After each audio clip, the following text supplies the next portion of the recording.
And hello, all my fellow nerds out there. This is Oracle Nerd Richie, and welcome back to Our Life Beginning and Always. Last episode, I kind of just left it here during the prologue, so we're just going to be continuing from where we left off. Having a nice daydream? You blinked, pushing all your thoughts away and returning to reality. Your mom was watching you with a teasing smile. Alright. So, what's on the agenda today? I'm meeting up with some people. I hope you and your friends have fun. Don't get into too much trouble. She winked at you. You both knew your mom. You knew both of your moms wanted you to enjoy every bit of the summer before all the big changes started. I'll try. That'd be great. But before you go gallivanting around the town, could you bring the mail in? I'm finishing up putting dishes away over here. Alright. Thanks very much. As soon as you were outside your front door, you couldn't help but see Cove and his dad standing around the road. They noticed you too. Okay, honestly, liking Cove's dad's new hairstyle. I'm liking Cliff's new hairstyle. It looks pretty nice. Hey. Hey there, Richie. Hi, good timing. You should come join us.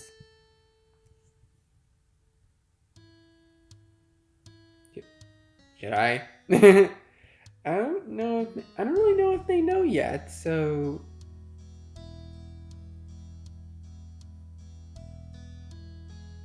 You gave him a noogie. Come on, you stop tempting me with this, man. Just high five him. Ko seemed amused when you leaned in and raised your hand, waiting for him to meet you. He laughed. He slapped your hand before you could make a comment about him leaving you hanging. You noticed Mr. Holden was taking in the scene of you and Ko with a self-satisfied smile. Ko followed your line of sight and shot his dad an unimpressed look. For a moment, Mr. Holden seemed like he thought dancing on the tip of his he felt like blah, I can't read today. Mr. Holden seemed like he had a thought dancing on the tip of his tongue, but he decided to keep it to himself. So, What are you up to today? As far as I know, nothing much. Me and Cove are meeting some friends in town later. Sounds like a plan to me. Yawning, Mr. Holden stretched his arms over his head. My boy and I have just been waiting around to see what the new neighbors are like. It was definitely his idea. I don't know how you're not interested in big news. Besides, it'd only be polite to greet the new folks in town. Response, drug, I want to meet them. You've been here too long if seeing a new person rent a condo is what you consider an exciting development. Maybe you'd be a single dad and his son. That's a bit of a crude joke.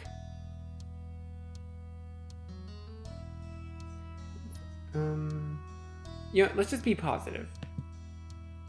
Richie gets it. Cove raised an eyebrow. Really? You too?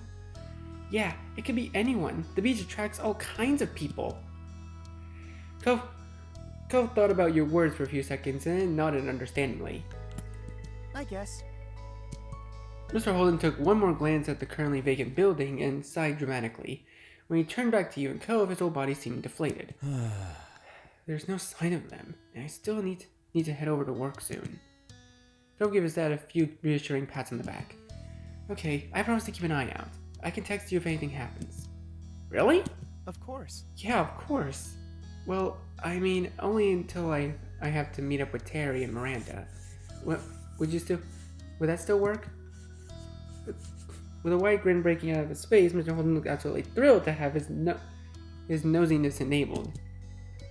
That works.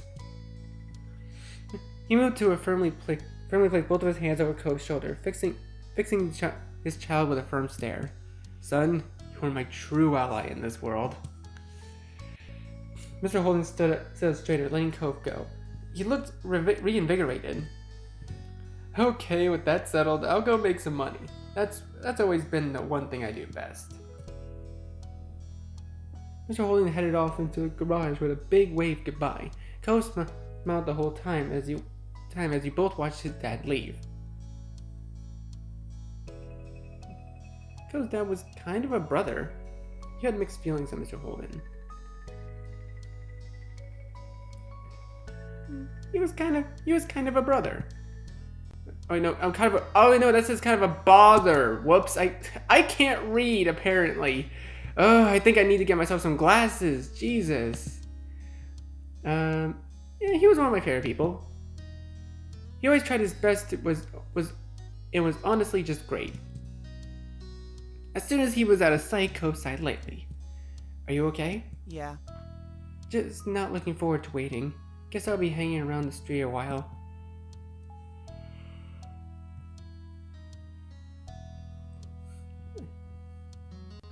Why don't I stay to see the new neighbor and keep you company? Curiosity about the lieutenant was getting the better of you, and you figured that the wait wouldn't be too much longer, and besides, you just couldn't leave Cove. Really? Oh, whoops. I am really off my game today. Of course, I like keeping you company, remember? He stared at you for a moment, smiling softly and thinking about his response. Me too. I like that too. Cove put his hands on your shoulders. His thumbs absentmindedly moved in a soothing circle. The look in his eyes was much firmer. He was serious. Richie, you're my true ally in this world. That got a fair amount of chuckles from you. He grinned, the stoicism fading into amusement. Thank you. You're always good to me.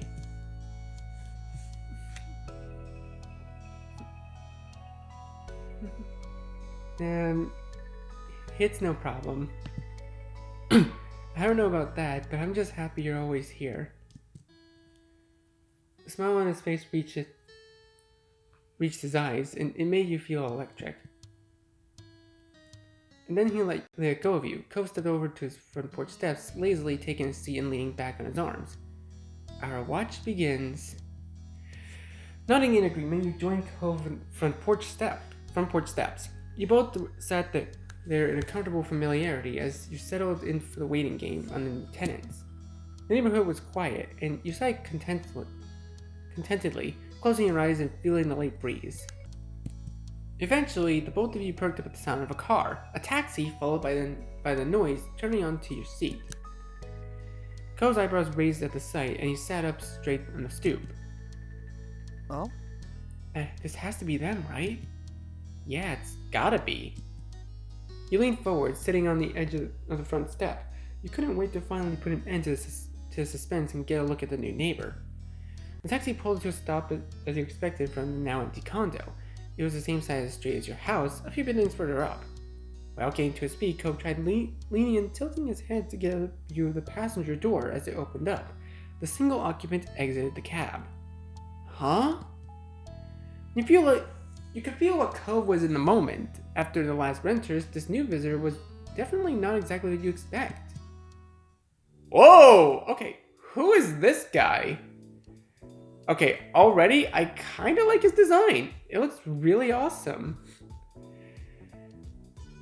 It was a young man. He had to be close to your own age. He was dressed fully in an electric black, white, and gray outfit. Even his side-swooping hair matched the scheme.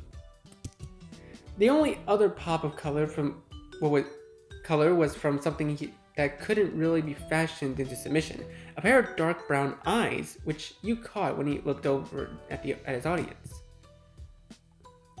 Oh, what kind of voice should I give him? I actually don't know what kind of voice I should give him. Hello, folks. Who might you be? We're the neighbors. The smile already prominent on his face curled further. It was cocky, but you didn't get the impression it meant something adverse. Hallelujah. You and Cove shared a familiar look at one another, bewildered even further. The color-coordinated man left it there. However, with a firm click, he shut the door of his ride, then turned back to you to retrieve a large, unsurprisingly black suitcase out of his trunk. Continuing on his own business, he strolled forward and lightly tapped on the driver's side window with his knuckles, asking them to roll it down. When it opened, he leaned down and rested his arm on the edge. You assumed he was thanking the driver for getting him there, considering he slipped them a tip during that brief chat. They shook hands, and then he pushed himself up and away from the taxi, with both arms giving the driver room to leave. The taxi pulled away, rolling carefully down the road and out of sight, around the corner. The new renter had officially arrived. He left his suitcase on the ground, out of the way of the street, and sauntered over your way with the confidence of someone who had been invited to join. Cove finally stood up to greet this person. You followed suit. Oh my god, Cove is literally taller. Jesus Christ. Excellent. I'm Baxter Ward. It's excellent to meet you, neighbors. You were standing on the side as he was approaching from. When Baxter got close enough, he offered his hand to you first.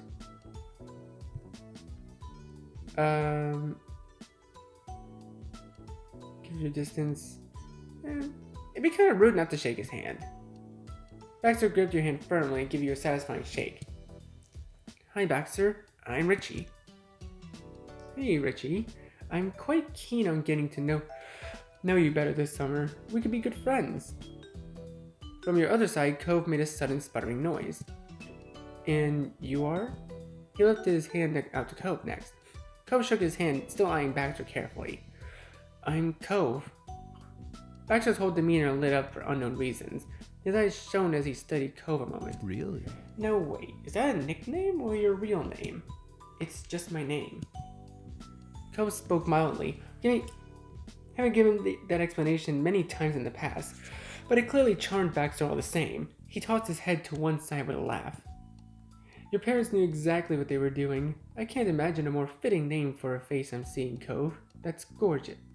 Cove, that's gorgeous. It's really not. Hey, only I get to fluster him. No, I agree, it suits you. That's a lot considering you're talking to a stranger, Baxter. He's taken. You didn't know what to say.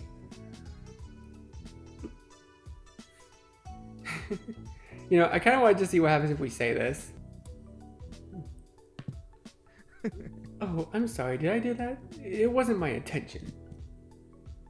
Baxter grinned welcomingly. The entire conversation brought a burning red blush to Cove's face, and he couldn't make eye contact with either of you. You noticed that Baxter looked apologetic over Cove's increased discomfort. I'm sorry, it wasn't intended to mean more than it did. I like your name, but you don't have to mind that. I'm patently against stepping on anyone's toes. He chuckled to himself. It seemed like there was some extra meaning hidden there in his words, and you noticed that Cove raised an eyebrow, picking up on that too. Baxter didn't even open his eyes to see your faces to know he had some filling in to do. He stood up straighter, striking a slight pose with a position on his feet. I'm a ballroom dancer, hence the phrasing.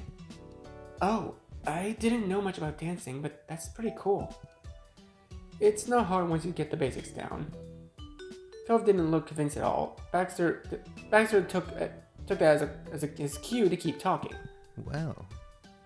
Oh gosh, okay, I was way off on his voice. Wait. Oh, oops. Wait, let me hear that. Let me hear that voice again. Hold up. Well. Oh, dude, that's like butter on toast. I'm not gonna lie. Well. He grinned in a way that was rapidly becoming familiar to you. If either of you are ever looking for a partner, I'm available. Cove peeked at you, smiling softly. You felt his familiar touch as he squeezed your hand for a moment. I already have a partner. Richie is the only one I'd want. Oh, I keep doing that. My bad. Richie is the only one I'd want to dance with. Sorry, he's my boyfriend. You're both together? Yeah, we are. Now that's crushing, but makes sense. I got here too late. Should have taken a semester off sooner. I get it. That's a joke. Really, I didn't mean to intrude on anything you have with the offer.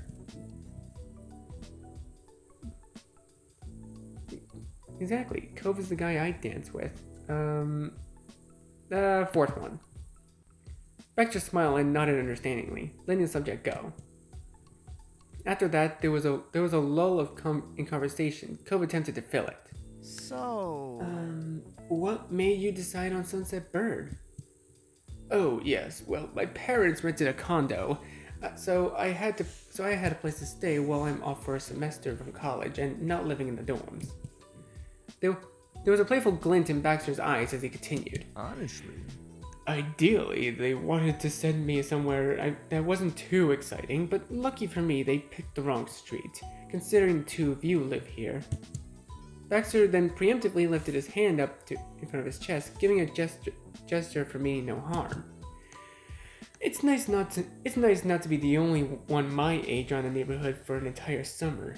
Nothing more. That was a story you had to hear. You had heard before. The same one as when the lonely Cove and his dad moved in all those years ago. Cove wasn't relating still. You could have phrased it like that in the first place. I don't feel the need to keep words of praise to myself, but they're not romantic come-ons. I see that you two are very, very much a committed pair. I'd like to be friends if we can, but that's all. It's okay. I find it pretty entertaining, probably annoy a lot of people. You stood there unsure how to react. It doesn't bother me. Glad we're working things out. Shifting his weight to his other foot, Baxter tried to move forward. So... Which condo is yours? How long have you been living together? Oh, no! Cove sputtered again, and unintentionally a laugh escaped you. That's. We're both your neighbors, but we live on different houses with our parents. As if second nature, the two of you pointed to your homes, the buildings across from the street from each other. Baxter's eyebrows raised at that. Your neighbors who started dating? What a couple of lovebirds! You're the backbone of romantic society. Honestly, I hope you never break up. If you can make it work, there might be a chance for the rest of us. You knew Cove well enough to tell there was a little bit of amusement in his expression, but he sighed in exasperation. After that, you had no doubts that his claims of being complimentary. You were really starting to get a kick out of it. Well, if either of you are free, I'd be thrilled to hang out this summer. But we can save the schedule talk for later. I should get my things inside. He gave a small nod of the head and flashed you a both dazzling smile. Goodbye. Goodbye for today. Bye. Cove gave a small wave as well. Bye, Baxter. See ya. Baxter then turned on his heels and strolled back to his suitcase, picking it up and bringing it to his condo. You and Cove were silent as Baxter unlocked the door and disappeared inside the house. With him completely out of the scene, Cove let out a long breath. Well. I don't know how I'm going to explain that guy to my dad. You burst into a fit of laughter, trying to imagine the conversation. At least the job is done. We saw the new neighbor, and now we can go meet up with Terry and Miranda. Yeah, we should get going. You gave Baxter's condo one last glance over your shoulder.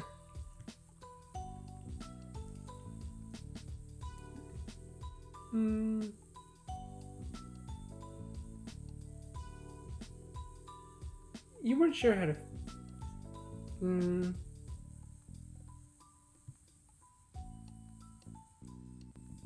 Yeah, I'm not really sure how to feel. Yeah. Honestly, you didn't know if you would ever come to a conclusion about him. Baxter was just so different.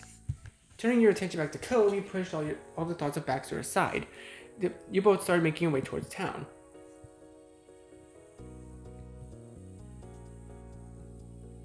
You know, take his hand, why not? You slid your palm into his. Cove laced his fingers with yours, his expression instantly becoming happier, and he lightly squeezed your hand. A little while later, you and Cove reached a main street in town. All of a sudden, you stopped walking. What's wrong?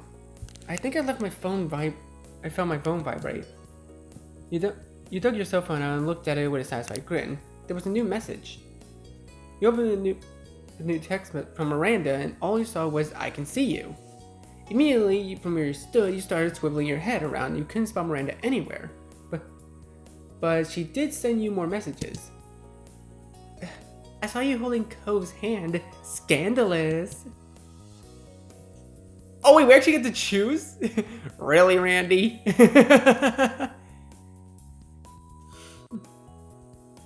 Really, Randy? The message was sent, and you were back to looking around, scanning for any sign of movement and familiar faces, but they were still invisible. Cove looked at you carefully, raising an eyebrow. You sighed at the ridiculousness. You burst into laughter at her antics. You said your own joking text. You got onto Cove again, wanting to show Miranda how scandalous you could be. "Miranda, come out."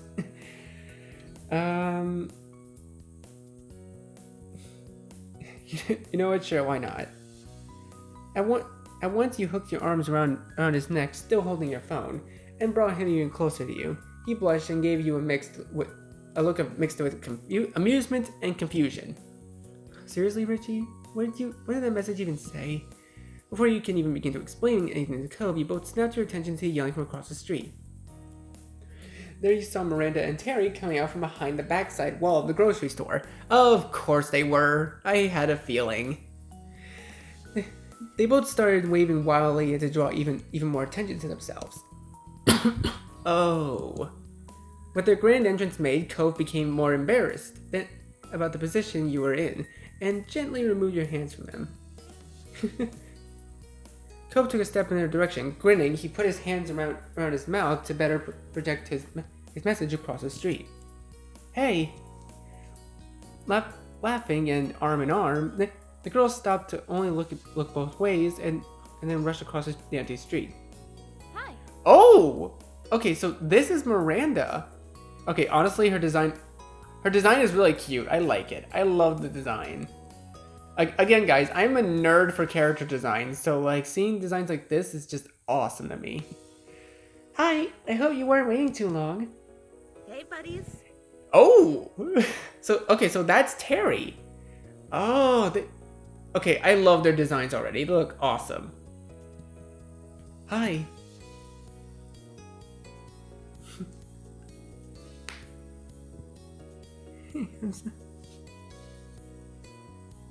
I thought you both knew better than to jaywalk.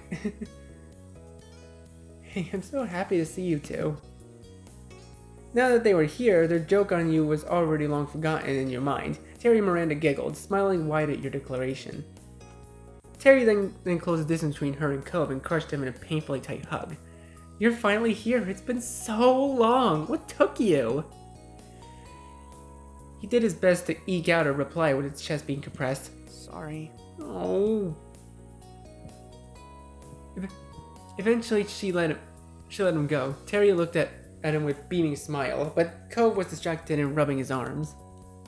Standing there, Miranda shifted her weight to her other hip. She watched Cove patiently with a bashful smile. "Welcome back." "Thanks." It finally felt official. Everyone was together in one place. From here, you weren't sure how often you would have another afternoon like this again. They didn't either. So? "Cove?" Terry poked Cove square in the chest. "You're gonna have to get me your schedule by this time yesterday." No way. No. Not really possible, Terry, but I can say as soon as I know. No, so far work hasn't said anything, but I can tell you I'm busy with Orca activities. When Cove wasn't at his part-time job or pursuing his athletics and academic interests, he volunteered for the Ocean Restoration California Affiliation, or ORCA. The group focused on cleaning up beaches and removing pollution from the ocean. Cove always loved the sea. It didn't surprise you one bit he started getting involved with them. You joined Orca 2 after learning of it. You were an Orca member and introduced Cove to it. Oh, how do we go about this? You know what, I'm gonna be realistic about this. It was probably just Cove's activity. I probably never took... I probably wouldn't have taken too much interest in that. I just like looking at the ocean and stuff. Their big smash event. Oh, their big smash event. Come on. The big smash event for the year is coming up, right? Coming right up, isn't it? Yeah, there's not much more to do before then, but I'm kind of looking forward to the fundraising push. You nodded, wondering how the event would turn out this year. I know you can do it, and even if it goes really bad, it'll still look good on a college application at least. That's true. Hey!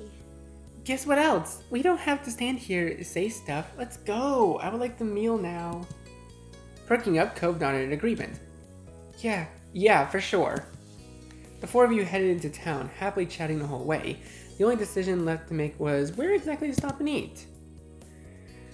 The rest of the afternoon and evening passed by in a blink of an eye. When night fell, it was time to head home, and you parted ways with Amanda and Terry. You and Cove had reached your neighborhood without event. It was late enough that your out-of-the-way street was dark and silent. Cove was giving you a piggyback ride home. You strolled with a skip in your step. You were walking tiredly after such a long day. You yawned, stretching your arms over your head. It was taking a lot of mental focus to keep up, and walking alongside Cove. As you did so, you peered at his face out of the corner of your eyes. You wondered why he felt so distant to you. It was out of character. For a while, Cove silently stared ahead and left you alone with your own thoughts. It surprised you when you did hear his voice all of a sudden. He still wouldn't look at you. It feels weird coming back to the neighborhood and trying to get into things like they're the same. And they're not. They've changed. They're still changing. Your mouth felt uncomfortably dry all of a sudden. It was true. The things that kept the people you knew together were starting to disappear. Each person had their own priorities and their own goal, their own path now that it was set for them. You thought about your own immediate future. You had been considering more and more, and the ideas were starting to settle in your mind. You hoped. Honestly, none of these.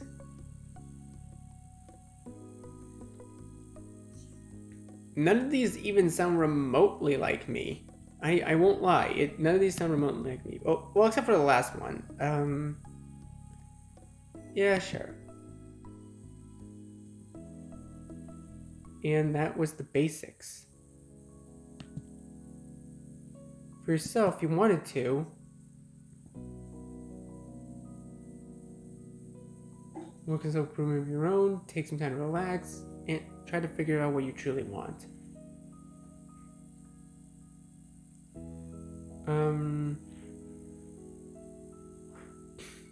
Try to figure out what you truly want. And work on self-improvement. Yeah, that also kind of sounds like me. And that was all. And for that, you wanted to...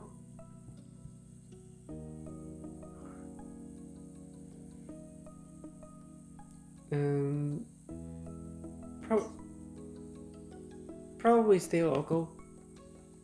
It'll all be happening so soon. You started to prepare for what was coming. Sure. And you've been open about your situation and everyone knew, and you'd only spoken about this with family and those you're close to, like Cove. Yeah, second one sounds like me.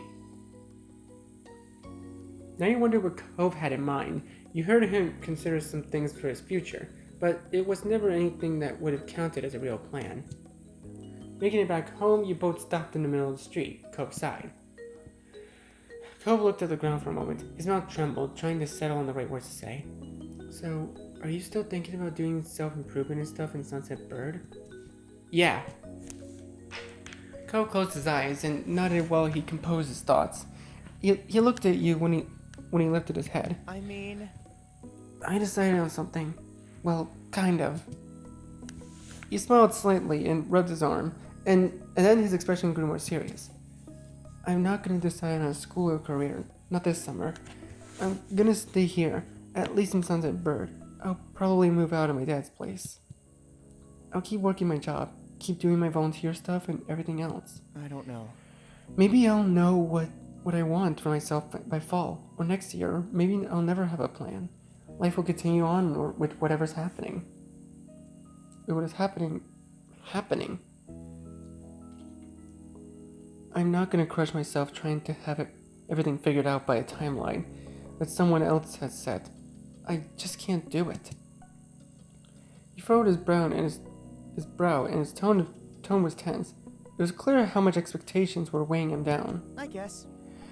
It'll be me and you, right here for a while longer. His eyes were glossy. You weren't going to be separated, and that meant a very great deal to him. You weren't sure how to react. Your plan sounds very you nodded understandingly. You were glad that the two of you would be in Sunset Bird together. Somehow I'm not surprised things turned out like this. Middle one. Elated, you smile. Cove looked very relieved that you were happy with this turn of events. I'll see you tomorrow, Richie. I'll see you. Night. He pulled you in an unexpected hug and knocked the breath out of you, yet couldn't have been more reassuring feeling. You returned his embrace and stayed that way for as long as you could. Good night. Night. He finally let go, giving you another smile. Then Cove started walking away, but you remained there, frozen in the middle of the street. You watched him and wondered, how many more times will he be able to say that he'll see you tomorrow? You hoped for countless more times. Finally, you turned towards your own house. You vowed to yourself that you would make the most out of every moment you had this summer. Oh! Alright, here we go. Step 3. Wow, okay. I've only been recording for like 32 minutes, so I think we have time for like one moment.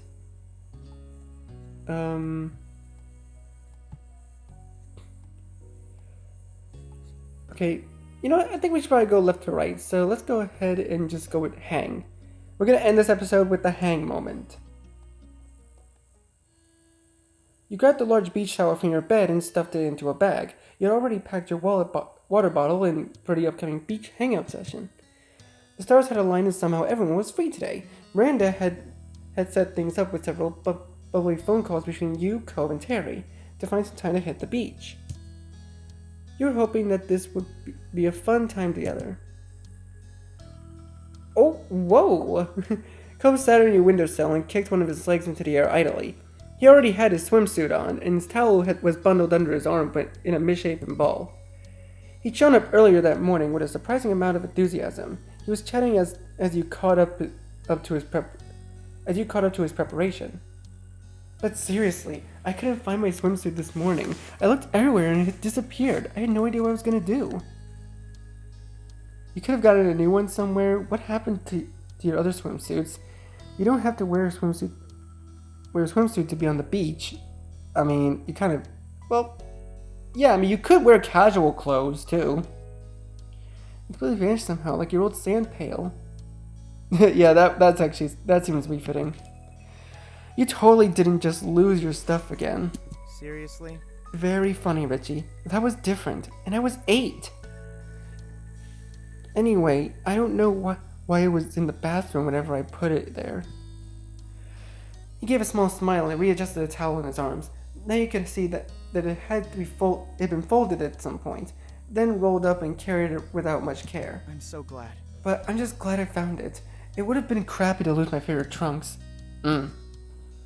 It was nice to see Cove so happy and comfortable in what he was wearing. You walked over to your dresser and mused about how you had to pick out your own swimsuit. Your height had complicated shopping a little. Not all suits were made to probably fit people like you. And then for your shape of your body, I'd say I'm pretty generally medium. I'm pretty much in the middle. And you had noticeable muscles. You had little muscle definition. Your body was soft, very delicate. I think my body's pretty soft, honestly. There was a smooth feel to your build, without any hard muscle, even if you flexed. You kept mostly the same shape you'd had throughout your teenage years. You were used to your body, and your body was used to your habits. Are you okay? You all right? Oh yeah, I was thinking about some things. What things? Just myself and my body, really. His eyebrow raised at your admission and self-reflection. And what do you think? What did you think of who you were? You considered your identity further. Oh? You wondered if your gender was really something you felt right about? You always felt sure about your gender. Ooh, this goes pretty deep, doesn't it? I mean, I've always kind of identified myself as a cisgendered male, so I'm comfortable about my gender. Being called him was right for you, and you had a naturally flat chest.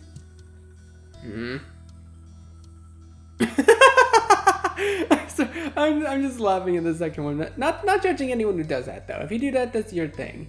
See, that's why. Okay. Anyways, that's the way you wanted it to be. You generally wore a padded bra over your chest. You had breast augmentation surgery. That doesn't sound like me at all.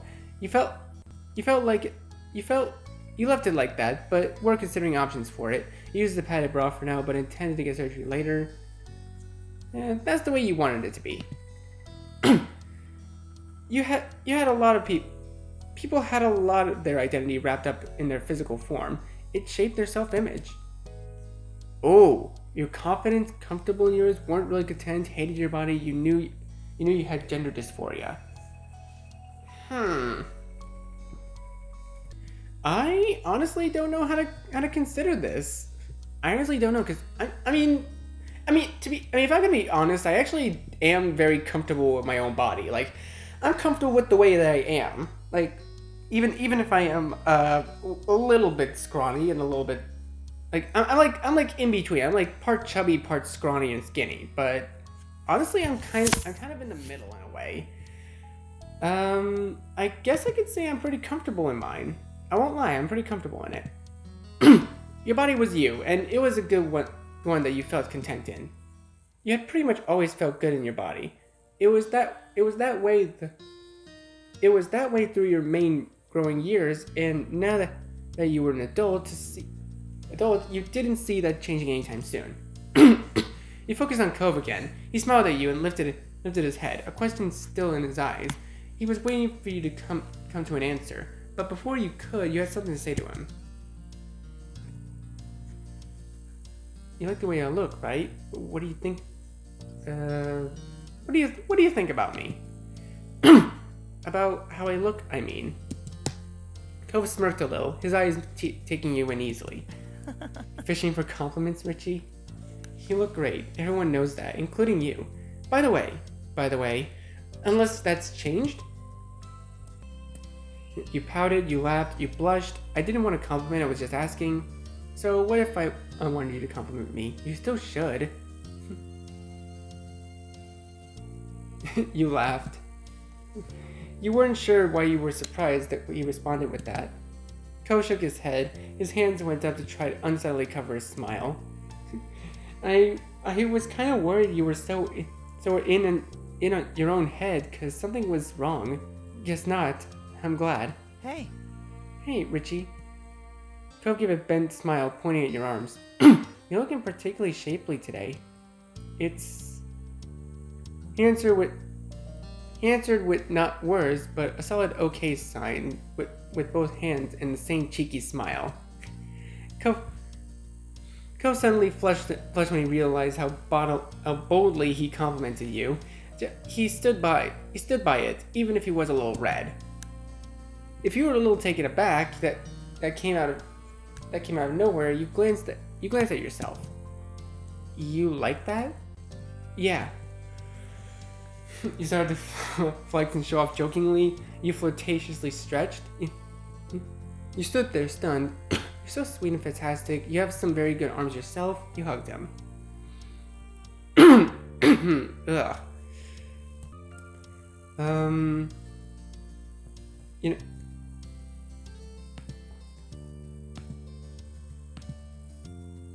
my instinct right now is just to hug him, but I kind of want to do something a little different.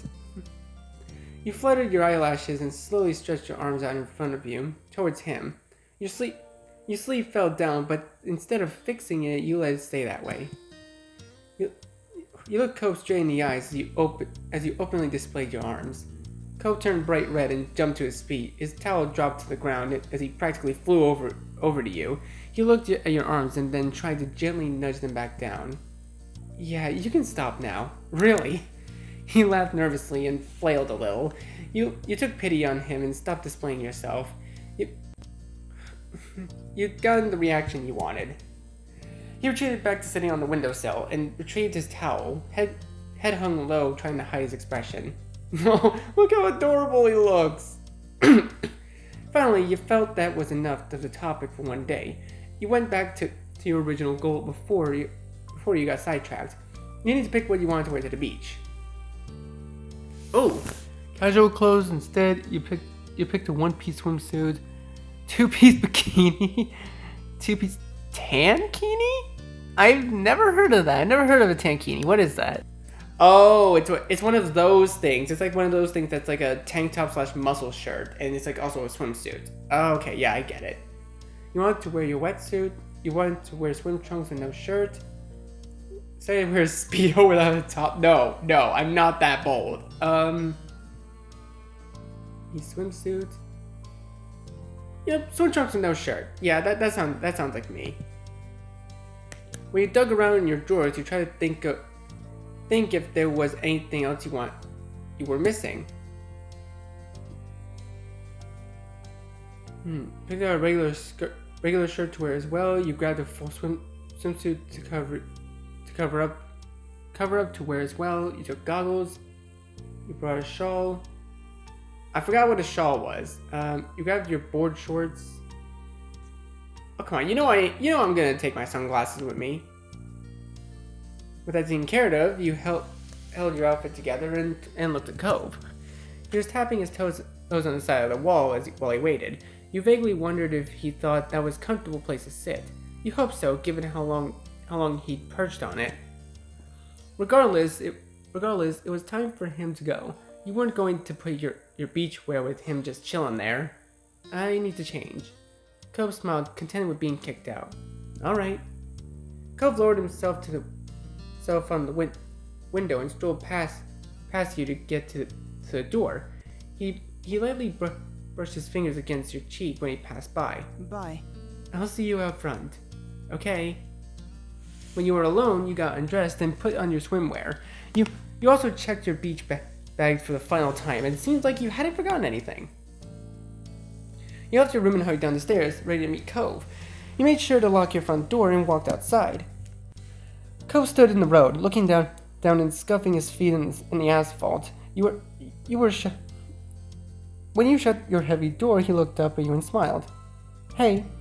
Hi. Miranda and Terry are gonna be there in not too long. Terry even texted me earlier saying she was mostly on schedule. Well, why don't we just head to the beach and wait for them there? We're both ready. That sounded like a good idea. You said as much, and Cope shot off a quick text telling two of them where you'd be.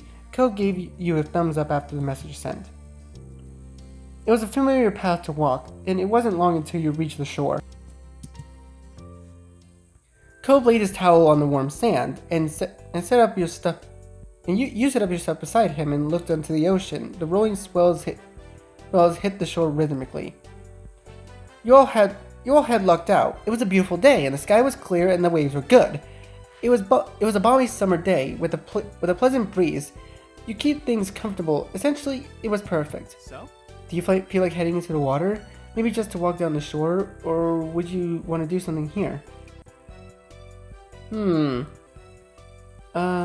sounds good. Taking a stroll would be fun. I don't mind my feet being in the water. You plan to just get some sun. Either way is fine. What would you want to do?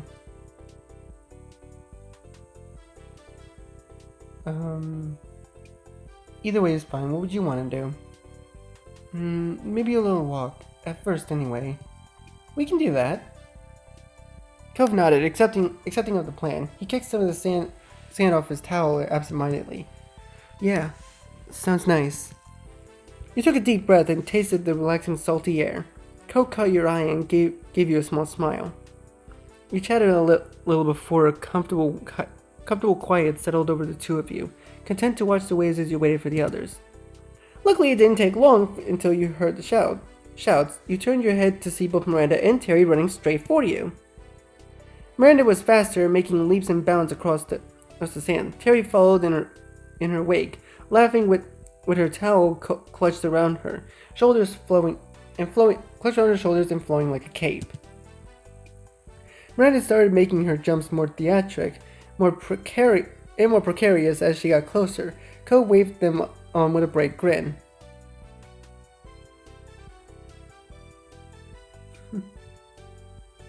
You hoped they wouldn't fall. You cheered at their antics. Woo! All their swimsuits are adorable. I love them. Wait, what does Terry say? Maldiva 083. I'm guessing that's just the in-universe brand, I suppose. The two officially arrived at Cove's and your setup, looking completely ready for an ocean adventure. They were already in their swimwear and were raring to go. You know what? Maybe I should change my avatar to something a little more appropriate for this moment. Mostly it gets really hot in the sweatshirt, you know? And change! Ta-da! There we go. Now my avatar actually fits the entire situation. Oh, this is a lot better. Honestly, it gets really hot in that sweatshirt. Anywho. Hey Terry, Miranda. Welcome to our beach. Hey! Hi! Hello. She beamed and Miranda nodded with a smile. Oh yeah! Man, I'm so pumped. Yeah, I'm really glad this worked out. What have you guys been up to over here in your own town? Cove, Richie, have we missed things? Cove blinked and then struggled with nothing he wanted to mention came to mind. Vanzer, give her a recap over how your family was doing. Yeah, you know what? Give her a recap. Your moms were the same as ever for the most part, although they were definitely still adjusting to you being an adult now. Liz had asked you to take pictures of her latest makeup look the other day. There was nothing too dramatic going on right now. Terry nodded along and mentioned a couple of things about her own parents. Miranda brought up her family and shared some of the wild things her older brother had done. Terry then started thinking about her morning and how she'd almost overslept since she had stayed up too late last night. She bounced on her feet as she spoke. Don't worry about me being tired today. I know I ran on less back during school. Miranda filled in the group about her morning. Apparently everything had gone smoothly. She met up with Terry on the way here and you knew the rest. Cope offered a suggestion to the girls. Hey, let's walk while we catch up. Okay. Oh yeah, definitely. Once everyone's stuff was settled on the beach, the group strolled over to the shoreline, and wet sand was cool under your feet. A wave rushed up and covered your ankles in water. You flinched from the suddenness of it, but by the next wave you were acclimated. You took another step forward and sank a little into the ground behind you. Your footprints were soon smoothed by the waves. Your friends chatted as you all walked together. You took turns pointing out cool shells or pieces of sea glass. It was a relaxing jaunt. Hours passed and the group had moved between different activities, some low-key and some more exhaustive.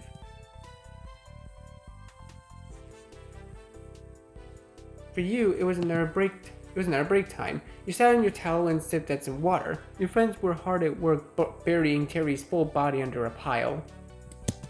Miranda used her arms to force up sand around Terry's sides. Cove worked on everything covering Terry's feet. You took another drink and closed your eyes. Eventually a shadow passed over you, dampening the light that was still notable even behind your eyelids. You checked to see Cove had joined you there. He knelt down to dig around for a pile of sort of beach stuff in the middle of everyone's towel setup and pulled out the sunscreen. He took a seat next to you on his towel. He opened the bottle with a soft pop and began to reapply the cream. Hey. Hey. He ran his hands across his chest to work on the sunscreen end, and you might have checked him out a little from the corner of your eye. He was still sipping on some water. You enjoyed the view. Want me to get your back? I honestly don't know what we should do.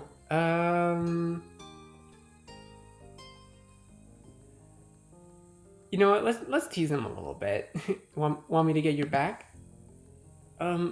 Yeah. If you could help, if you want to. I'd like that. Okay, I'll do it. Thanks.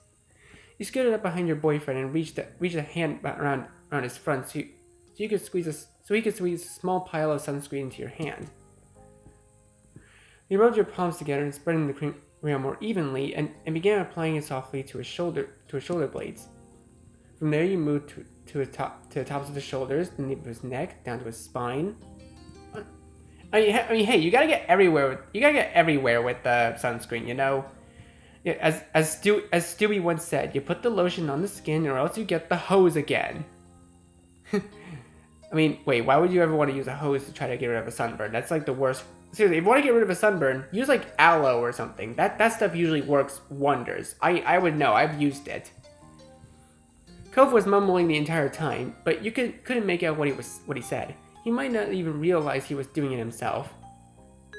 The tone of his voice and the look of his face got the message across just fine, however. He was happy, and you were too. After he and you finished up, Cove let out a comfortable sigh and looked off into the distance. But then he sighed again. It's this time in an exaggeratedly disappointed way. You wondered if he was going to sigh again, even more dramatically, if you didn't say anything. What's wrong? You honestly wondered.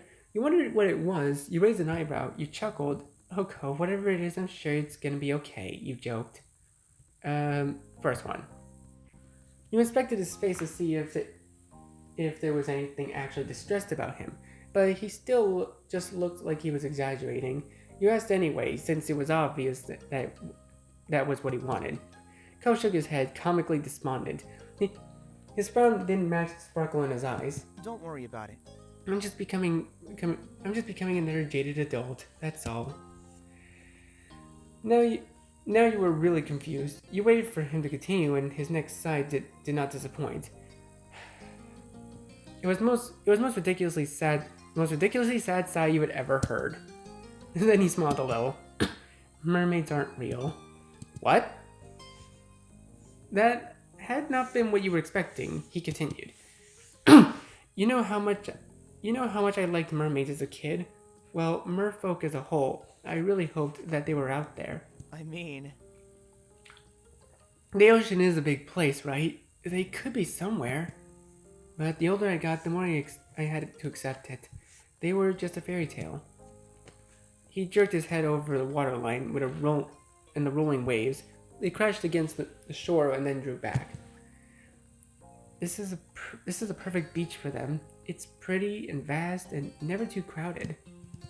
Oh, whoops. If merfolk did exist, we definitely would have met one by now.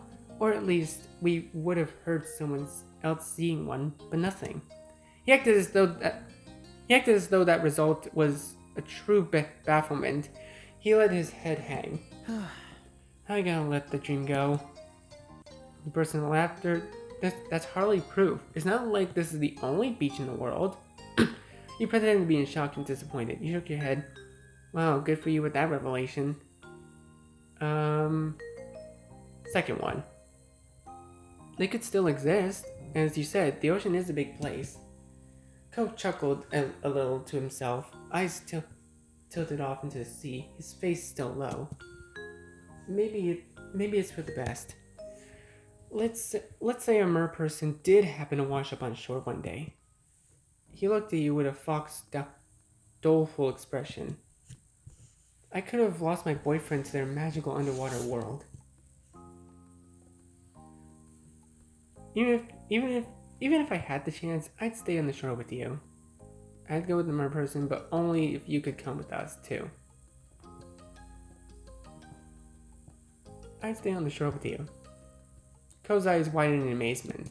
Really? You'd pick me, a plain human, over a beautiful mythic mer person? He smiled and continued, very clearly joking around at this point. Are you sure that's the right call? If a beautiful, kind mer person falls for somebody, I'm pretty positive that the sensible reason isn't to turn around and say, no thanks, I'm gonna stay on land with that normal guy. Are you warning me that you leave if you got that kind of offer? Well, why are you so sure I have to make that call?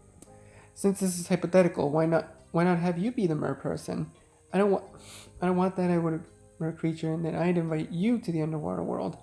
Go, there's no one who could ever make me leave you.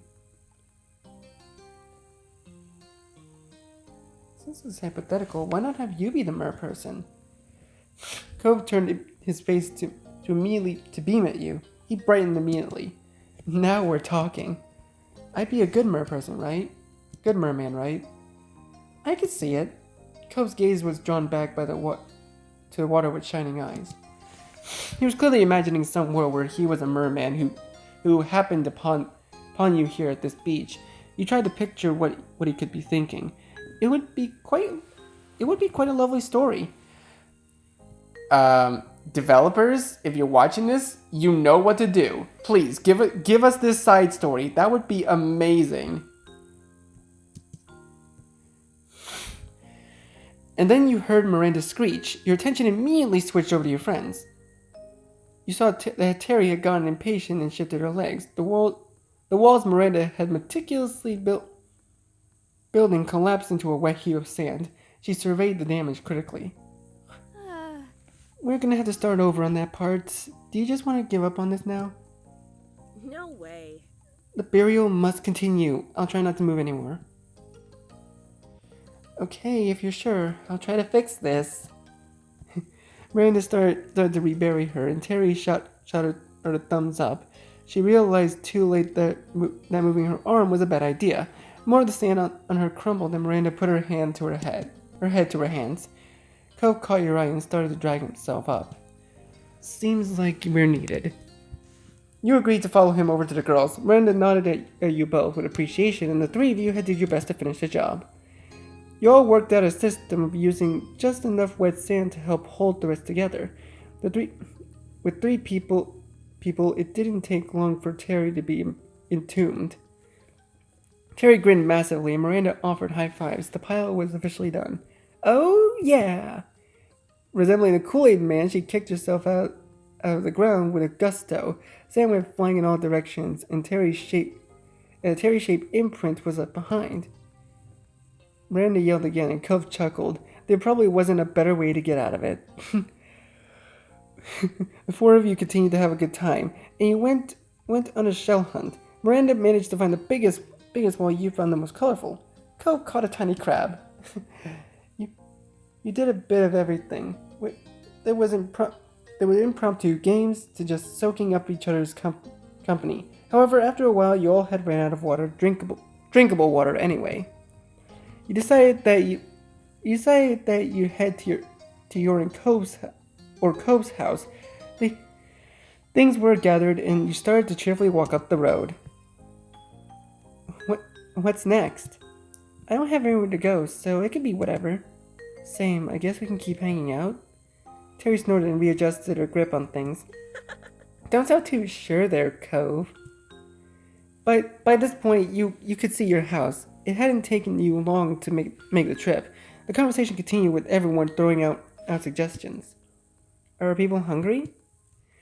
You looked from face to face in inspection. Cove and Miranda shrugged in concern. No one was overtly opposed to it. However, you weren't really starving. It wasn't quite a mealtime. We could get dessert. Miranda put a finger to her lips and thought. But with a smile, her voice became more confident. Yeah, that would be fun. Terry considered it and then shot Miranda a thumbs up. Sure. Sounds great to me. I can definitely go for that. I think that's a good idea, but there's nothing sweet at my house. Your friends glanced at Cove and his place. He shook his head immediately. Dad doesn't have anything good either. I mean, unless you want dessert-flavored protein shakes. Ew, no! She cut in and held her hands up as if trying to ward off something evil. Cove smirked. Not bad. It's not that bad. Nope. Nope. Well, there has to be some kind of sweet shop around here. Let's look it up. Terry nodded and started digging around in her bag. I like the way you think. Terry continued to rummage in her bag and grew increasingly frustrated. She puffed out her cheeks and knelt down, setting her bag on the ground. With both hands free, she was able to fish out her phone. She raised it up in triumph for a brief moment of celebration. I'm on it. I'll search for something good. Terry got back on her feet and hefting the bag over one arm and tapping away at her screen with the other. But she assessed Cove and you from the top to bottom. No shirt, no shoes, no service. Cove glanced down at his bare chest and feet, having not even registered it prior. He chuckled a little. Hal grabbed something. You nodded as well. You weren't exactly restaurant ready like this. Cove moved over to his house and you looked towards yours. You ran to your house. No one was home, so you rushed into your room and dropped off your beach stuff to your bed. You know what? Knowing myself, I would completely change my casual clothes. You stripped and found a suitable outfit to hang out in. You slipped it on and felt satisfied with your decision. Oh, that's such a cute little shirt! A little orca shirt. That's adorable. With that, you sped back outside. Cove was already there and gathered around Terry's phone with the girls. He opted to just add a shirt and shoes, apparently putting in minimum effort for service. Hello again. Hey. You don't really want ice cream, do you? You didn't have a chance to answer. She kept barreling through with her words. 'Cause I'm not into that right now. That's cool. Don't mind her. You look nice, by the way. Terry scrolled further and then made an interested exclamation. Oh, what about this place? They sell crepes. That's something you don't see every day. Look how fancy they are. She shoved her phone into her face. It seemed like a cute shop. It didn't show any pictures of the actual building, but the food seemed good. It was one of those places that put a lot of effort into presentation, but with branded wrapping for crepes and well-applied toppings. Huh. Weird, I've never heard of it. I haven't either. Mysterious, but crepes are so good. She nodded her approval as Terry admired more of the photos. I'd go. It's not too far, but we could drive. Terry cheered at the success of a plan made, and you all walked around the Cove's car. He had to run inside once more to grab his keys. He wrote, "Wash me" on the dirt of his car window. You know what? You waited for Cove. Terry leaned back against the car door as the group stood by for his return. The car beeped and unlocked. Cove ran up to you with his car keys in hand. His hair slipped into his face and he brushed it back. Shotgun! She clambered into the passenger seat without hesitation. You didn't argue and climbed to the back with Miranda. Terry activated the directions on her phone map and acted as their navigator, directing Cove to the crepes. The GPS tried to get Cove to turn into a non-existent road once and wanted him to do a U-turn instead of just using the left turn. Oh my god, this is actually relatable because me and my mother would have the exact same problem with her phone. Like, my god, it was so annoying. But with Terry looking at the actual path, it went smooth enough. You were led into a small stall in the parking lot rather than a full building.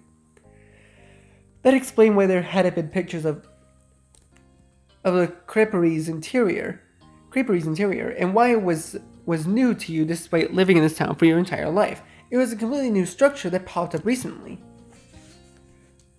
There was a window that could you could walk up to and one for cars to drive up to.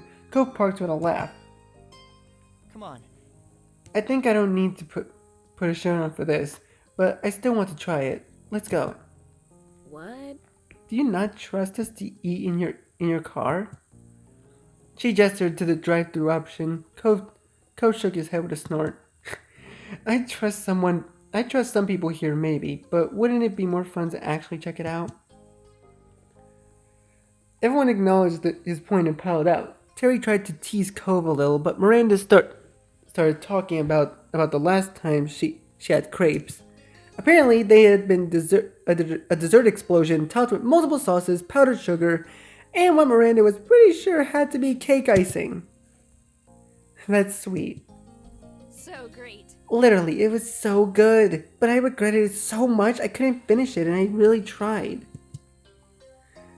You can do it this time, Randy. Ooh. I've actually had crepes before. They're really good. There was some laughs when you got up to the menu and you realized that there were more than just crepes. There were definitely crepes, many crepes. However, the stall also had a lot of different drinks as well. Teas, smoothies, milkshakes. Jackpot! She grinned and held out her fist for a fist bump. Miranda high-fived it. The two stared at the awkward, vaguely turkey-shaped hand configuration while they made and then slowly put their hands down. Cove's mouth twitched with a smile. You stepped up to order first. You glanced back at the menu. A crepe and a drink. Oh, come on. You know I'm definitely gonna get a crepe. I'd like a crepe, please. There was a woman who looked a little older than you was taking the orders. She smiled back at you, ready to hear the specifics of her purchase. First was the crepe itself. You wanted plain strawberry, chocolate, green tea, lemon. Oh, these are really good flavors. Come on, nothing beats good old chocolate. For the filling and toppings, you picked. Oh, wow. Okay. Chocolate syrup. Chocolate chips. Ooh, whipped cream, definitely. Caramel syrup. And I think that should be good. You paid and stepped aside to let your friends order. Cole got a lemon crepe and with powdered sugar on top and mixed berries. He also got a plain strawberry smoothie. Terry went crazy with toppings, and although she ordered a plain crepe, she had it smothered with whipped cream, cream cheese, chocolate chips, chocolate syrup, and bananas. Miranda opted for a frappe with caramel syrup and condensed milk. The four of you stood off to the side as you waited for your treats. Richie, man, your crepe is gonna rock. High five for the topping appreciation. She held her hand out expectantly. Fist bumped her palm. Give her a high five, why not? You hit her hand with a satisfying smack. Order for Richie? Oh, I gotta get that. You got your order, and the others didn't take much time after that. With the goods collected, everyone admired their treats. Terry dug right into hers, and Miranda gave hers a tentative sip. Terry nodded acceptingly with her mouth completely full. Miranda tilted the frappe over with a grin. Terry sipped it and clearly loved it. She raised her crepe over to Amanda. You could tell that there was an intent to make it look nice, but with all the assorted toppings piled on, only so much could be done. Miranda took one huge bite with a gusto and sighed happily. Terry seemed satisfied to look and took another slip of Miranda's drink. They had both only gotten one thing probably because they knew they'd end up sharing.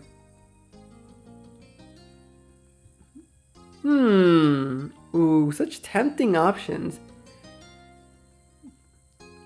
You said nothing started consuming. Terry, Miranda, can I join in the sharing? Cove, do you want to share ours? His face lit up with excitement as he passed you his crepe. Of course. Yeah, of course.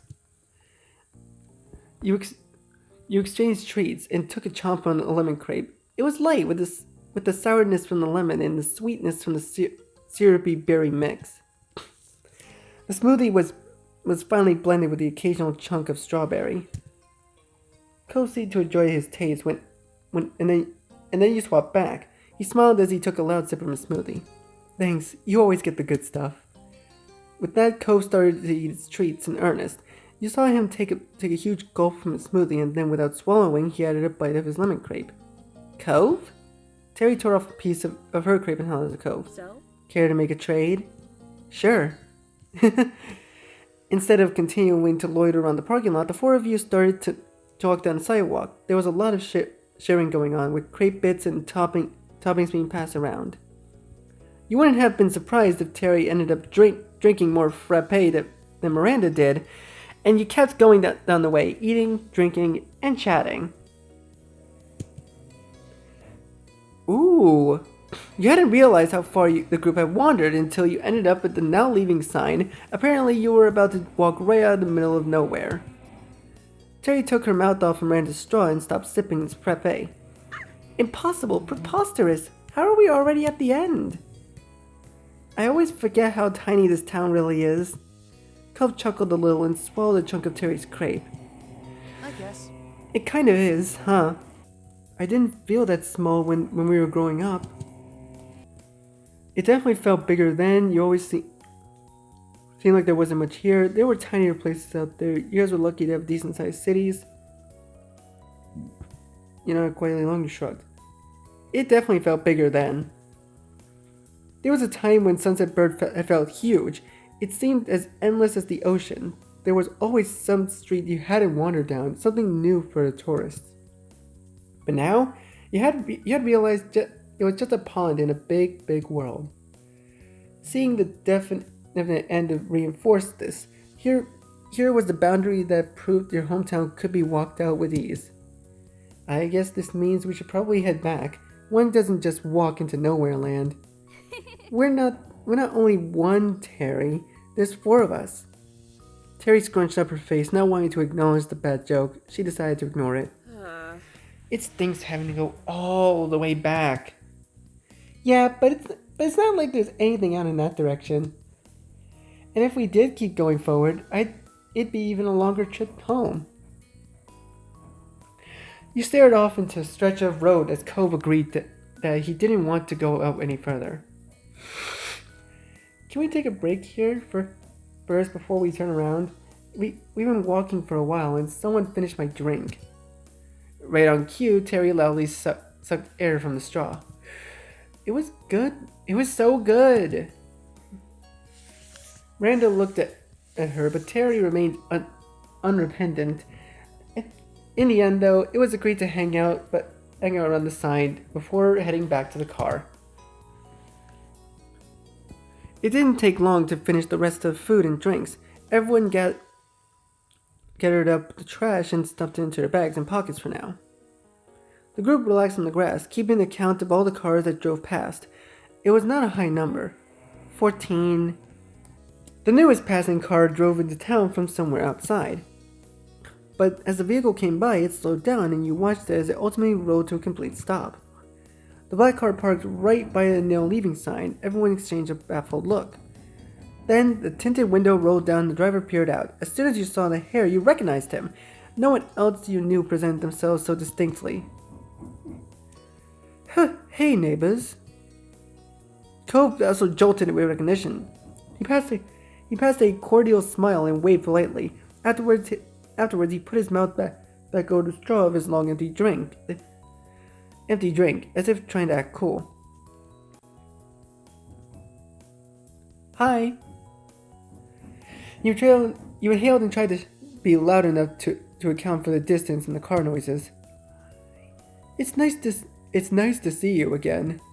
Somehow he was able to project his voice in such a way that it still sounded smooth, even though he was definitely speaking loudly. You wondered where he learned to do that.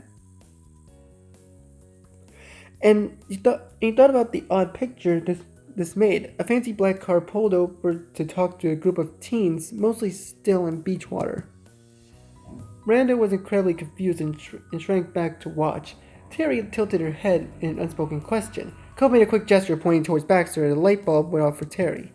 Alright. Ah, that's the new person in the condo. The bee man, right? Yeah, Baxter. Oh, Oh, I wasn't sure if I'd actually ever see him. Her voice was quiet. Miranda usually got shy around new people. Terry was quite the opposite. Incredible, this is perfect. Terry hopped up from the grass and ran to Baxter's car, all full of excitement. Behind her, Miranda picked herself up and dusted imaginary dirt off her clothes. She sent a searching look to you and Cove, to which Cove shrugged. Miranda nodded and, with clenched fist, hesitantly followed Terry. Terry bent down to talk to Baxter through his window. She blasted through introductions with Miranda putting in a shy wave. Cove looked at you, and he still clearly had no intention of going over. You stayed with Cove, you went over to Baxter, you encouraged Cove to come over.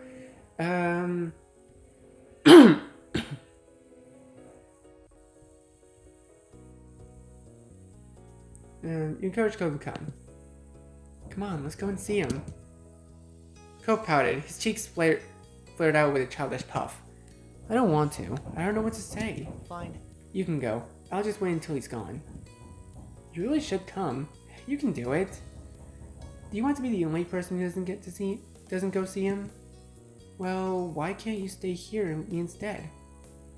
You sighed. He was definitely going to be difficult about this. Some days he really was the same grouchy 8-year-old you met all those years ago. Do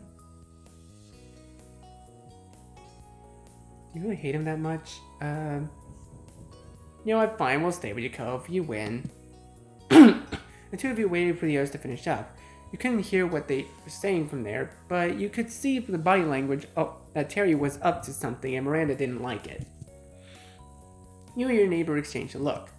After Miranda seemed to calm down slightly, Terry turned around to wave at you. She put her hands to her face to make a megaphone. Come on, get over here. Baxter's giving us a ride. Cove's mouth popped open in surprise. Then his lips curled together in clear displeasure. All right. I should have known. She's always pulling something like this. He took a slow breath and then shrugged. Guess we have to get over there. It's gonna be really awkward now since he knows we tried not talking to him. Yeah, we can't hide over here forever. You followed him over to the car, apparently about to get a lift. You're kind of annoyed that Terry did this. You felt uncomfortable for getting a ride from Baxter. You were just happy to get a ride. Regardless of anything else, you didn't have to walk back. That's what counted, and you were grateful for Terry to arrange it. You arrived at the driver's side car window, and Baxter smiled welcomingly. Hello. Hey. Cole greeted him mildly, his expression cautious. Howdy, Baxter. Alrighty, plan made? Let's hop in. Ooh, this is a pretty cool looking car. You excitedly opened the passenger side door and buckled yourself in. The car was pristine, and you were right near the new car-scented air freshener. Baxter had an air conditioner on cold, but low, so it was pleasantly cool instead. Inside, a nice relief from the summer sun you had been baking in all day. Your friends clambered in on and back. You definitely seemed the slightest bit squished back there. Does that sound alright? Oh my god, dude, why is his voice so smooth? Welcome to my vehicle. I hope everyone is comfortable, and if someone could point me in the right direction, we can be on our way. Terry went back to navigator mode and outlined their journey. It was basically a straight line with one turn at the end of the parking lot. Baxter nodded from up his driver's seat and pulled back into the road. Luckily, the street was still dead empty. It took no time at all for Baxter to park right next to Cove's car. There wasn't even enough time for a proper conversation to start. The occupants didn't seem to mind. There were still smiles all around when Baxter parked next to Cove's car. Woo! Miranda clapped quietly as Terry cheered. Cove chuckled nervously. Woo! Yeah! You clapped as well. You nudged Baxter in a friendly way. You were relieved you made it. Yeah. You felt a little bad about being so loud in the car, but Terry took it as a sign to cheer louder herself. Baxter laughed at a celebration. We've arrived. That was easy. Terry flung the door opened the door and climbed out. Thanks. Thanks. Everyone else exited the car as well. The group thanked Baxter with varying degrees of enthusiasm. Baxter himself got out too. Everyone congregated again in front of Baxter's and Cove's car. Terry bounced over to Baxter and offered her hand for a handshake. He accepted it easily with a charming grin. You're a pal. You're too kind. It was no trouble whatsoever. I'll be keeping this car all summer. If it suits you, you're welcome to take my number. Give me a ring whenever you need a ride whenever you're in need of another ride. And that goes for everyone here. I have a car. Terry busted into laughter and Miranda fidgeted. She did not know what to do with that. Baxter really went fast, didn't he? He noticed her discomfort and smiled with a soft tilt of his head. I'd be happy to help again, but that's the only reason I offered. If you don't need it, you can pass on it. Can I have your number? You stay silent. I feel like this is gonna be a major choice when it comes to the relationship between me and Cove, so... I mean, he seemed like a pretty good friend. He stayed silent. When her giggles subsided, Terry put a hand on her chin with brows furrowed. I wonder, would that option be available right now? You could valet us somewhere cool. What? What? Cole was taken aback. He put a hand on the hood of his car. Weren't we going back to the neighborhood? Wasn't Baxter going back to the neighborhood too? Why would we go somewhere else? Because we can. Miranda squirmed nervously and then committed to piping up. Maybe? We could go to the park near my place. It's a really nice place to hang out. You and Cole shared a look. The big park was pretty nice. Let's do it. Baxter tapped the side of his face and thought. It's doable. Ooh. Why is his voice so freaking smooth? I don't get it. This sounds doable. He glanced at Cove and then switched focus to you. Well, we have two cars. If some people want to go to the park, I could still take the others home. But if everyone's going, it wouldn't make sense for me not to.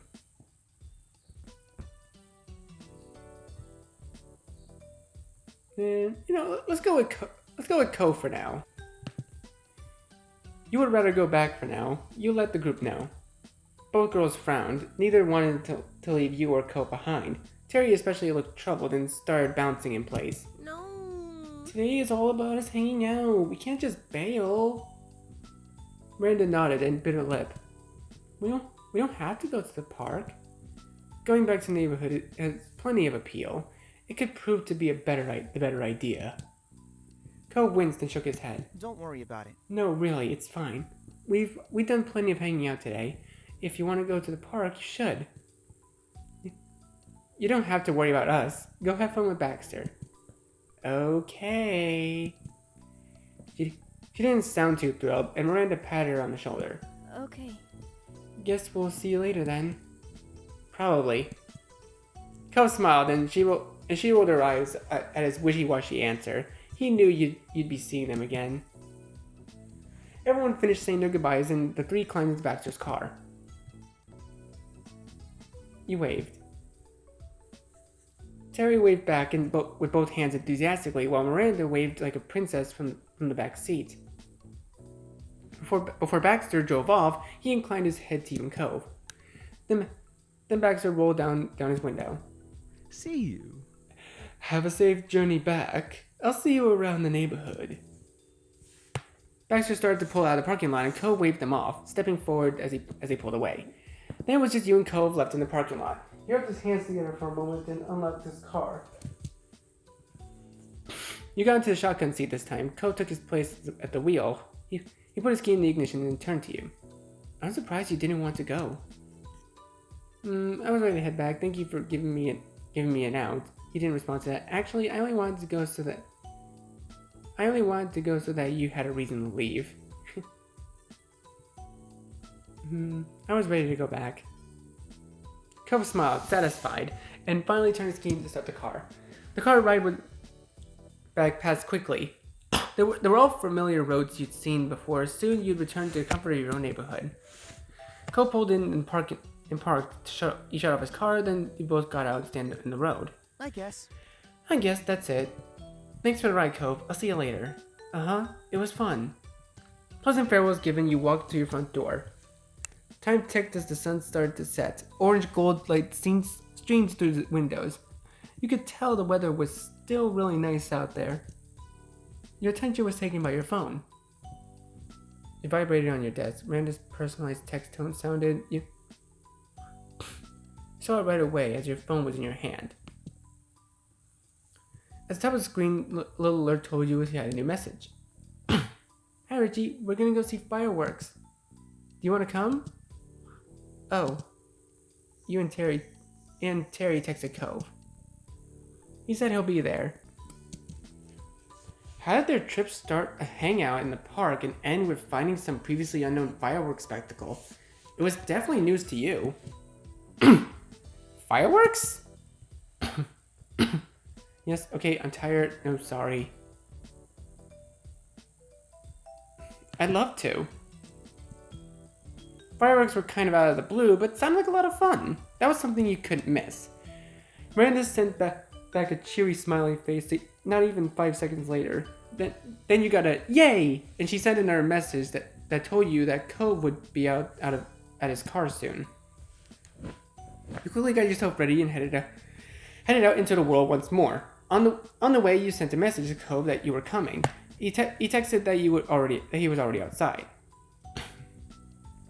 Just as promised, Cove was waiting by his car. He hadn't bothered to change at all. He was quite comfortable going around in swim shorts. He slipped his phone into his pocket and waved you over. Without needing to say a thing, you got into a shotgun seat. Cove looked over at you from the driver's seat and smirked as he started the car. Here we go again. Yep.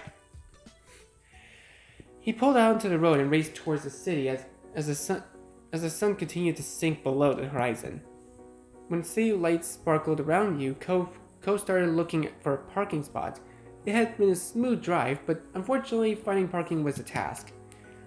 You tried to text Miranda to see where they had parked, but she admitted that there hadn't been any openings around there. They had gotten lucky with one single spot. Cove had to drive around a few blocks, but finally you spotted something. He pulled it in and parked, feeling just as triumphant as if he won an actual prize.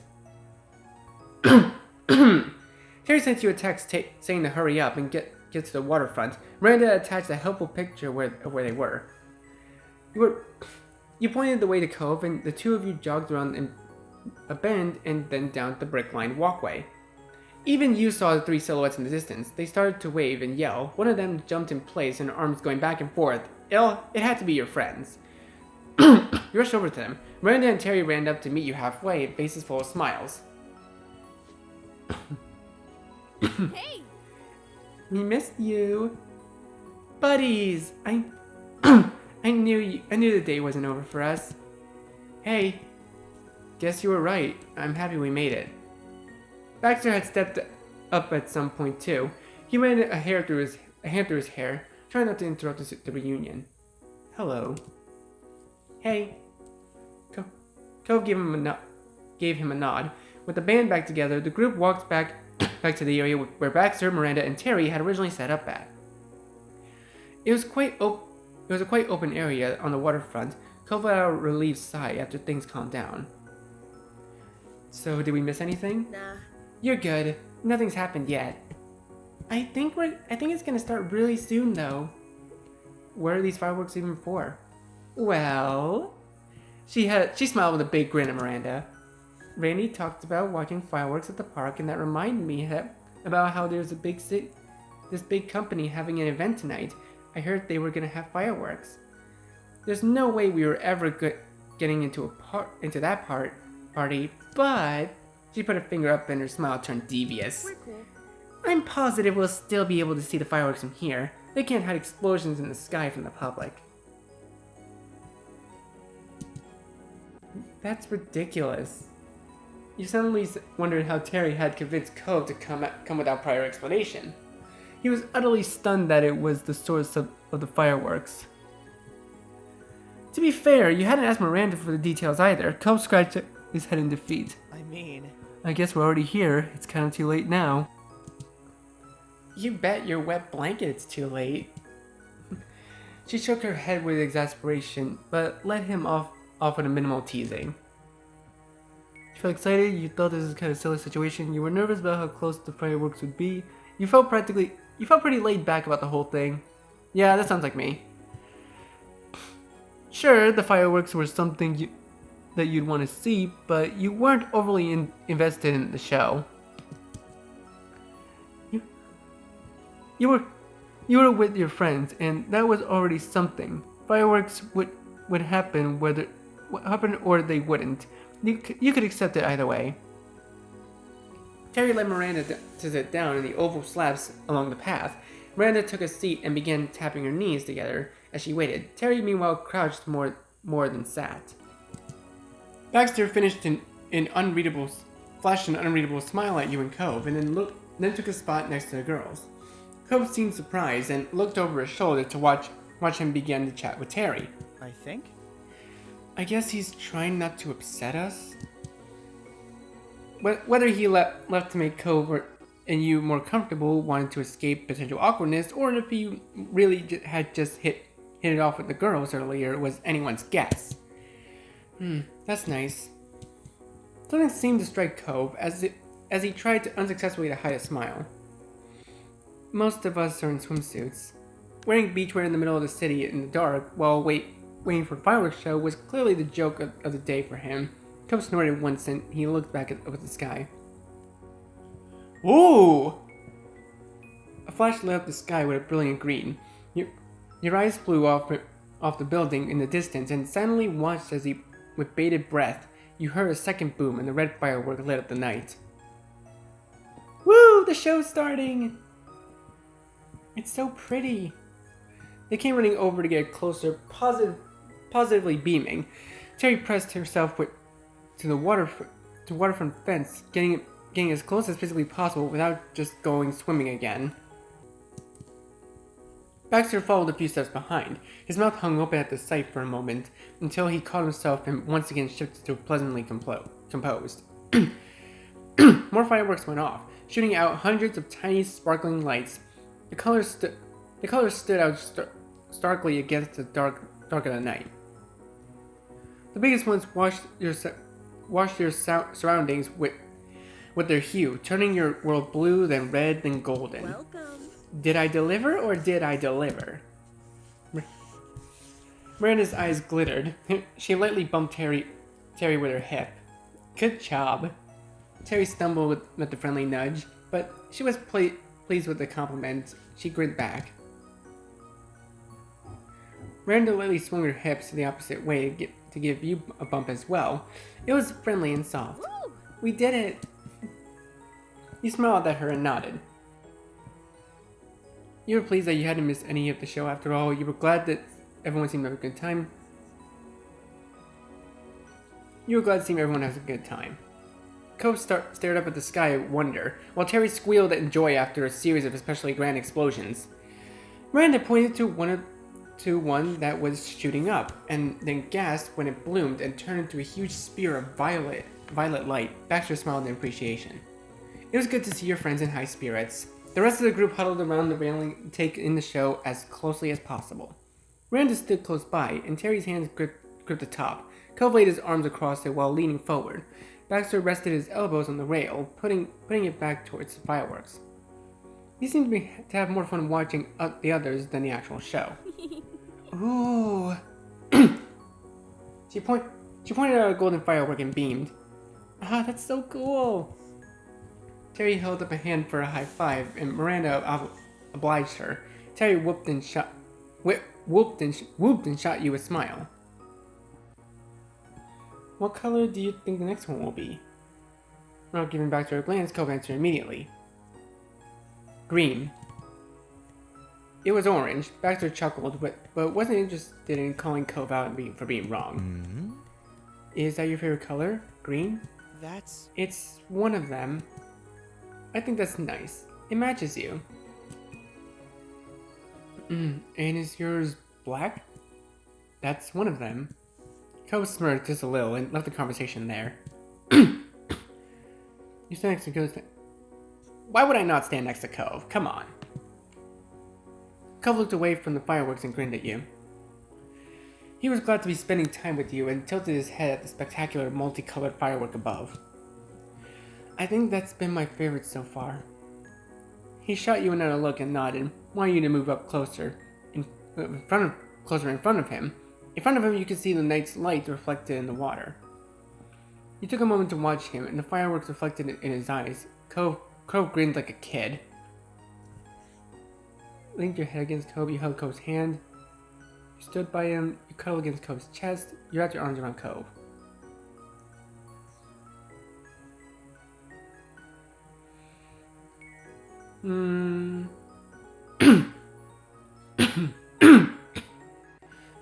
Oh god, my got a badger stuck in my throat.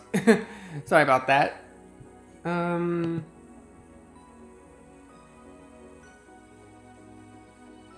know what? He deserves a hug. Come over here.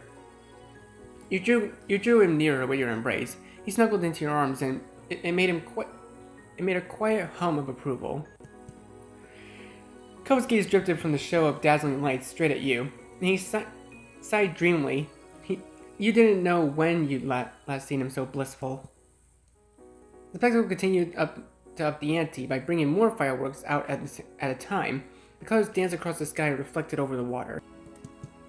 You reached out a hand and watched as it was tinted green while a big boom sounded. Fireworks were a normal summer tradition, but this was admittedly an unconventional approach. Showing up in the city last minute to watch a display from a technically private event, that made this feel special in a way that just planning to go to a public fireworks show never would. Terry's idea may not have left you with a lot of time to prepare, but it sure led to a unique situation. It was clear that this was an unforgettable night. As the finale sounded, blazing the sky with unbelievable beauty, and you remembered thinking that there might never be a night exactly like this one again, not for the rest of your life. You planned to hold on to the feelings you had in the moment as long as you could.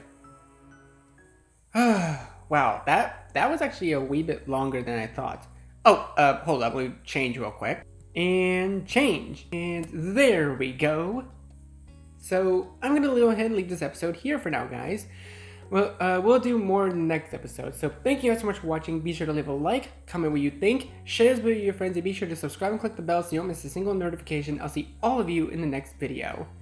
Goodbye! You say you wanna try, but you never do. Sugar, there's a